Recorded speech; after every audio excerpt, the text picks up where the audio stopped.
ومن يضلله فلا هادي له وأشهد أن لا إله إلا الله وحده لا شريك له وأشهد أن محمدا عبده ورسوله فإن أصدق الحديث كتاب الله وخير الهدي هدي محمد صلى الله عليه وسلم وشر الأمور محدثاتها وكل محدثة بدعة وكل بدعة ضلالة وكل ضلالة في النار وبعد. அன்புள்ள சகோதரர்களே, இன்றைய இந்த மார்க்க வகுப்பினிலே சூரத்துல் பக்ராவும் அது பற்றி எங்களுக்கு ரசூலுல்லாஹி ஸல்லல்லாஹு அலைஹி வஸல்லம் அவர்கள் சொல்லித்தந்த அம்சங்களை பற்றியும் உங்களுக்கு மத்தியில் ஒரு சில விஷயங்களை சொல்லலாம் என்று நினைக்கின்றேன். அன்புள்ள சகோதரர்களே, குர்ஆனில் இருக்கக்கூடிய 114 சூறாக்களில் சூரத்துல் பக்ரா தான் மிகப்பெரிய சூரா என்பதை நாங்கள் தெரிந்து வைத்திருக்கிறோம். இந்த சூரத்துல் பக்ராவிலே தான் மிகப்பெரிய நீண்ட வசனம் கூட இடம்பெற்றிருப்பதை நாங்கள் பார்க்கிறோம். குர்ஆனுடைய மிக முக்கியமான அம்சங்களை உள்ளடக்கிய ஒரு சூறாவாக சூரத்துல் பக்ரா இருப்பதை நாங்கள் பார்த்திருக்கிறோம். ஆக இந்த சூரத்துல் பக்ராவுடைய பெருமதியை பற்றி நாங்கள் ஆங்காங்கே செவிமடுத்தும் இருக்கிறோம். ஒரு முழு வடிவமாக சூரத்துல் பக்ராவிற்குள்ளே என்னென்ன அம்சங்கள் உள்ளடங்கி இருக்கின்றன, சூரத்துல் பக்ராவை ஓதுவதால் என்ன நன்மைகள், சூரத்துல் பக்ராவிலே உள்ள மற்றும் சில அம்சங்கள் என்னென்ன என்பதை நாங்கள் தெரிந்து கொள்கின்ற பொழுது இன்னும் ஒரு உயிரோட்டத்தோடும் நல்ல படிப்பினை நோக்கத்தோடும் ஓதுவதற்கு அது வாய்ப்பாக இருக்கும் என்பதனால் சூரத்துல் பக்ராவை பற்றி கொஞ்சம் நாங்கள் விரிவாக தெரிந்து கொள்ள வேண்டும். சகோதரர்களே, எல்லாவற்றிற்கு முன்னால் அல் குர்ஆனை பொறுத்தவரையில் அல்லாஹு தஆலா குர்ஆனிலே சொல்லி காட்டுகிறான், லவ் அன்ஸல்னா ஹாதல் குர்ஆன அலா ஜபலின் லரஐதஹு காஷிஅம் முத்தஸத்திஅம் மின் கஷ்யத்தில்லாஹ். இந்த குர்ஆனை நாங்கள் ஒரு மலையின் மீது இறக்கி வைத்திருந்தாலும் அச்சத்தின் காரணமாக அந்த மலை கூட வெடித்து சிதறி இருக்கும் என்று அல்லாஹு தஆலா சொல்லுகிறான். அதனுடைய வெயிட் பாரம் காரணமாக அல்ல, அந்த குர்ஆனில் இருக்கக்கூடிய ஆழமான கருத்துக்கள் காரணமாகவும் அதை சுமப்பதில் உள்ள கடினங்கள் காரணமாகவும் அதற்கும் அல்லாஹ்விற்கும் உள்ள தொடர்பு காரணமாகவும் அந்த மலைகள் வெடித்து சிதறிவிடும் என்று அல்லாஹ் தஆலா சொல்லுகிறார். அப்படி என்றால் எங்களது உள்ளம் அதை சுமப்பதில் எவ்வளவு சிரத்தை எடுக்க வேண்டும், எவ்வளவு கவனம் எடுக்க வேண்டும் என்பதை நாங்கள் புரிந்து கொள்ள வேண்டும். இதனால் தான் ரசூலுல்லாஹி ஸல்லல்லாஹு அலைஹி வஸல்லம் அவர்கள் லோகாயுத கவலைகள், பொருளாதார கவலைகள், குடும்ப கவலைகள், சமூக ரீதியான கவலைகள் எல்லாம் உள்ளத்திலே ஏற்பட்டு வெந்து தான் நொந்து இருக்கின்ற நேரங்களில் எல்லாம் இந்த துஆவை ஓதுவார்கள்.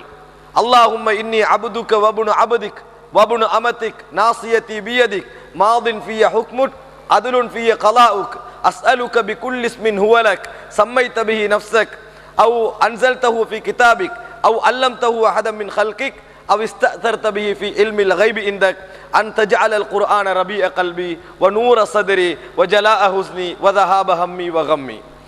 இந்த துஆவை பொறுத்தவரைக்கும் ஒரு அழகான துஆ, குர்ஆனை பற்றி ஆழமான தாக்கங்களை பற்றி சொல்லக்கூடிய ஒரு துஆ. நபி அவர்கள் கவலைப்படுகின்ற பொழுதெல்லாம் இந்த துஆவை ஓதுவார்கள். அல்லாஹும்ம இன்னி அப்துக், யா அல்லாஹ் நான் உனது அடியான், வப்னு அப்திக் உனது அடியானுடைய மகன், உனது அடிமை பெண்ணுடைய மகன், உனது பெயர்களை கொண்டு நான் கேட்கிறேன், உனது பெயர்களை கொண்டு நான் கேட்கிறேன். அதற்கு முன்னால் அதாவது மாதின் ஃபிய ஹுக்முக், நீ எந்த சட்டத்தை என்ன தீர்ப்பை எனக்கு எழுதி இருக்கிறாயோ அத்தனையும் என்னில் நடந்தே தீரப்போகிறது. நீ எனக்கு ஒரு தீர்ப்பு வழங்கினால் அது எப்படி இருந்தாலும் அது நீதியானது. எனவே உனது பெயர்களை கொண்டு நான் கேட்கிறேன். அந்த பெயர்கள் நீ ஒரு நபிக்கு படித்து கொடுத்த பெயராகவும் இருக்கலாம், உனது வேதத்திலே இறக்கிய பெயராகவும் இருக்கலாம், அல்லது உனது மறைவான ஞானத்திலே வைத்து மற்றவர்களுக்கு சொல்லாத பெயர்களாகவும் இருக்கலாம். அந்த அனைத்து பெயர்களை கொண்டு முன்னிடத்திலே நான் கேட்கிறேன். ஒரே ஒரு கேள்விதான், அன் தஜஅலல் குர்ஆன ரபீஅ கல்பி, இந்த குர்ஆனை எனது உள்ளத்திலே ஒரு பசுமையான இடத்திலே வைப்பாயாக, இந்த குர்ஆனை எனது உள்ளத்தில் ஒரு பசுமையான நிலைக்கு மாற்றுவாயாக, எனது உள்ளத்தின் பசுமையாக இந்த குர்ஆனை ஆக்குவாயாக. அன் தஜஅலல் குர்ஆன ரபீஅ கல்பி வ நூர ஸத்ரி, இந்த உள்ளத்திலே ஒரு ஒளியாக ஆக்குவாயாக. வ ஜலாஅ ஹுஸ்னி, எனது கவலைகள் போக்குகின்ற ஒன்றாக இந்த குர்ஆனை ஆக்குவாயாக. வ ذهاب ஹம்மி, எனது சிறிய கவலைகள், பெரிய கவலைகள், வ ஹம்மி சிறிய கவலைகள், அனைத்தும் போகக்கூடிய ஒன்றாக இந்த குர்ஆனை நீ மாற்றுவாயாக. அப்போ ஒரு கவலையை போக்குவதற்கு உள்ளத்தில் ஏற்படக்கூடிய ஆழமான பாரங்களை, ஆழமான வேதனைகளை, ஆழமான அதாவது இம்சைகளை எல்லாம் போக்குவதற்கு ஒரு அழகான துஆவாக ரசூலுல்லாஹி ஸல்லல்லாஹு அலைஹி வஸல்லம் அவர்கள் குர்ஆனை ஓதுவதை, குர்ஆன் உள்ளத்திலே பதிவதை, குர்ஆன் உள்ளத்திலே செழுமையாக மாறுவதை சொல்லி காட்டுகிறார்கள் என்று சொன்னால், நாங்கள் கவனம் எடுக்க வேண்டிய விஷயம் என்ன தெரியுமா? இந்த குர்ஆன் என்பது கொள்கை வழிகாட்டு மாத்திரமல்ல, அதே போன்று இபாதத்துக்கான வழிகாட்டி மாத்திரமல்ல, பழைய கால நபிமார்களுடைய வரலாறுகளை சொல்லுவது மாத்திரமல்ல, அன்றாடம் ஒரு மனிதன் வாழுகின்ற பொழுது அவனது உள்ளத்திற்கு தைரியத்தையும் உரத்தையும் தெம்பையும் ஊட்டக்கூடிய ஒரு ஒன்றுதான் இந்த அல் குர்ஆன். ஆனால் நாங்கள் அல் குர்ஆனை அந்த அமைப்பில் பார்ப்பது கிடையாது. அல் குர்ஆனை பொறுத்தவரைக்கும் அதனது கொள்கைகளும் சட்டங்களும் வரலாறுகளும் எவ்வளவு பாரமானதோ அதே போன்று அல் குர்ஆன் என்பது எங்களது உள்ளத்துக்கான ஒரு தெம்பு. மனிதனின் உள்ளங்கள் கவலைகளால் நிரம்புகின்ற பொழுது, இதுதான் வாழ்க்கையில் என்று விரக்தி அடைகின்ற பொழுது இந்த குர்ஆனை பற்றிய செழுமை எங்கள் உள்ளத்திலே இருந்தால் அந்த கவலைகள் அப்படியே ஒதுங்கி போய்விடும் என்ற அமைப்பில் தான் நபியவர்கள் இந்த துஆவை சொல்லி தருகிறார்கள்.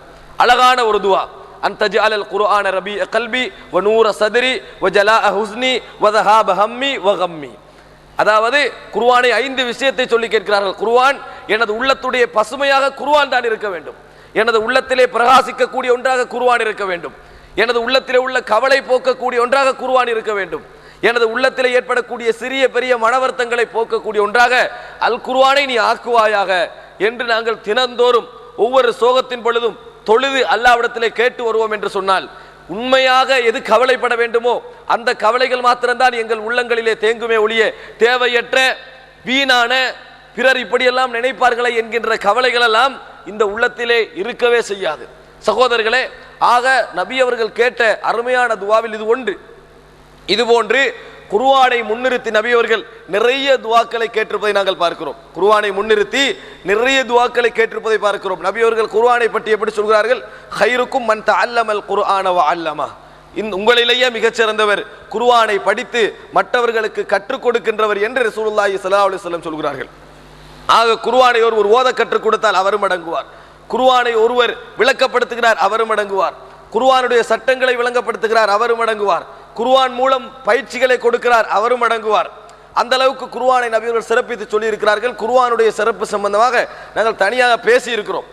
ஆனால் சகோதரர்களே, இந்த அல் குர்ஆனிலே இருக்கக்கூடிய கிட்டத்தட்ட 10 அல்லது 12 அது போன்ற சில சூறாக்களுக்கு நபியவர்கள் சிறப்புகளை சொல்லி இருக்கிறார்கள். நிறைய ஒவ்வொரு சூறாவுக்கும் சிறப்பு வருகின்ற ஹதீஸ்களும் இருக்கின்றன, அவைகளாம் இட்டுக்கட்டப்பட்ட செய்திகள்.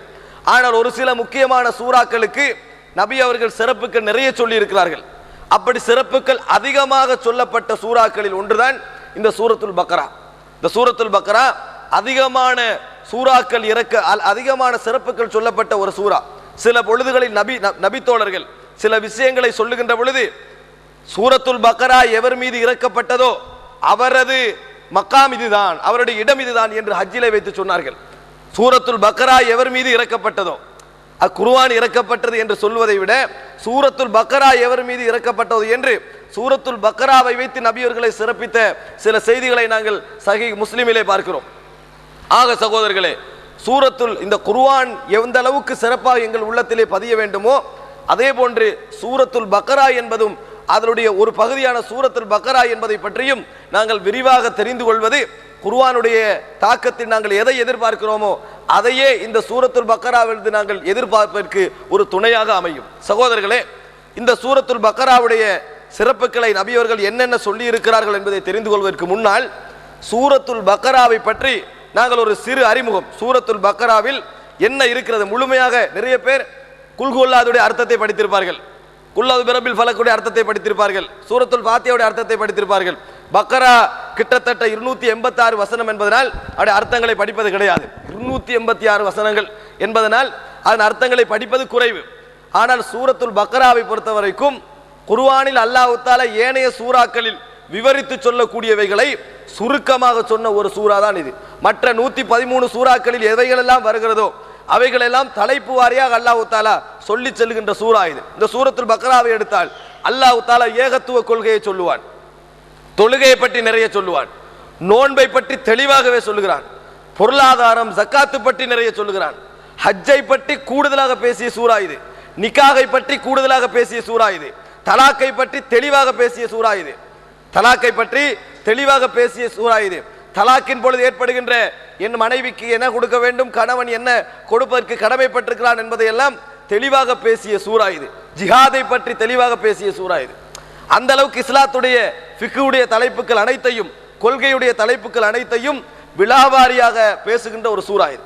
நிக்காக என்றால் எப்படி நிக்காக, என்ன மாதிரி, அதில் உள்ள தலாக்குடைய அம்சங்கள் என்ன, இத்தாவுடைய காலங்கள் என்ன, கணவன் மரணிக்கின்றவுடைய நிலை என்ன, இது போன்று விவரமாக அல்லாஹ் தஆலா பேசுகின்றான். பொருளாதாரத்தை பற்றி விவரமாக பேசுகின்றான். அதில் நான் ஒரு சில விஷயங்களை உங்களுக்கு தொட்டு காட்ட விரும்புகிறேன். சூரத்துல் பக்ராவை நீங்கள் எடுத்து பார்ப்பீர்கள் என்று சொன்னால், இந்த சூரத்துல் பக்ராவிலே அல்லாஹ் தஆலா கூடுதலாக பேசுகின்றவர்களில் முனாஃபிகீன்களை கூடுதலாக பேசுகிறான். சூரத்துல் பக்ராவிலே முனாஃபிகீன்கள் யார், அவர்களுடைய இயல்புகள் என்ன, எப்படியெல்லாம் அவர்கள் சிந்திப்பார்கள், எப்படியெல்லாம் அவர்கள் பேசுவார்கள், நபியோடு அவர்கள் எப்படியெல்லாம் நடந்து கொண்டார்கள் என்பதை பற்றியெல்லாம் அல்லாஹ் தஆலா கூடுதலாக சூரத்துல் பக்ராவிலே சொல்லி காட்டுகிறான். சூரத்துல் பக்ராவிலே அவர்கள் எப்படியெல்லாம் சிந்திப்பார்கள், எப்படியெல்லாம் நடந்து கொள்வார்கள் என்பதை பற்றியெல்லாம் அல்லாஹ் தஆலா சொல்லி காட்டுகிறான். அவர்கள் அதாவது நபியோடு இருந்தால் காலு இன்னா மஅக்கும், உங்களோடு நாங்கள் இருக்கிறோம் என்று பேசுவார்கள். அந்த இடத்திலிருந்து போய்விட்டால் நாங்கள் நகைச்சுவையாகவும் வேடிக்கையாகவும் தான் அவர்களிடம் அதை சொன்னமே ஒழிய உண்மையாக சொல்லவில்லை என்று மறு இடத்திற்கு போய் பேசுவார்கள் என்று அல்லாஹ் தஆலா சில சிபத்துக்களை குர்ஆனிலே சொல்லுகின்றான். முனாஃபிகீன்களை பற்றி விலாவாரியாக சொல்லக்கூடிய ஒரு சூரா இது.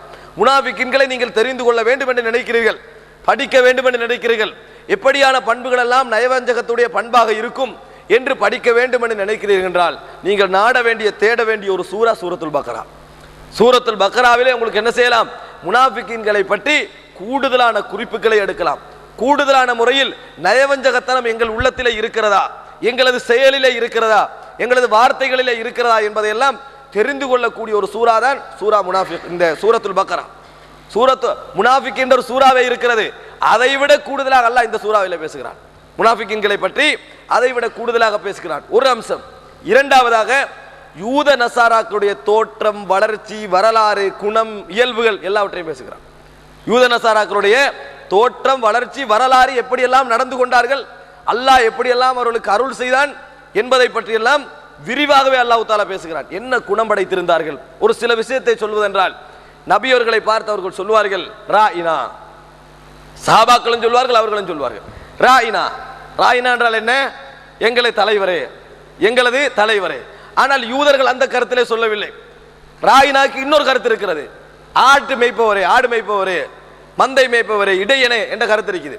யூதர்கள் அந்த நோக்கத்தில் தான் சொல்லுவார்கள், ராயினா என்று சொல்வார்கள். அல்லாஹ் தஆலா இதை தெளிவுபடுத்தி சொல்கிறான். லா தகூலு ராயினா, இதுக்கு பின்னால் நீங்கள் ராயினா என்று சொல்ல வேண்டாம். வகூலு உந்துர்னா, என்னை அவதானியுங்கள், எங்களை பாருங்கள் என்று சொல்லுங்கள். ராயினா என்பதை சொல்ல வேண்டாம், ராயினா என்பதை சொல்ல வேண்டாம் என்று அல்லாஹ் தஆலா இறக்குகிறான்.